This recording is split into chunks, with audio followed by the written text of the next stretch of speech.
से जा रहा था स्केटिंग কি রে ভাই এলা কি চালাস তুই কার মানুষ না চালাবেন না গিয়া কি কর ভাব চালার পারি না মানে খবর বোতল কর খবর তুই কার মানুষ না তোর থেকে তো আমি দি ভালো বানমু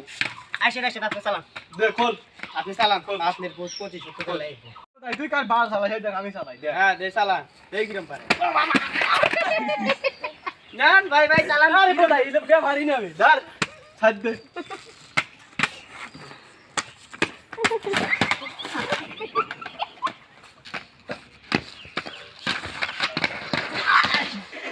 আরে ভাই আপনি চালান কে হইরা ভাই আমি কি করে চালাই তাহলে বুঝলে ইরে বাপ রে বাপ শেষ আর চালাবেন আর চালাবেন হ্যাঁ আল্লাহ হিকান তো আর চালান যান যান যান সামনে মুখ যান এবারে কে ভাই আমার জন কি জন কোচিং বাল চালামু ধরে ভালো না কিছু না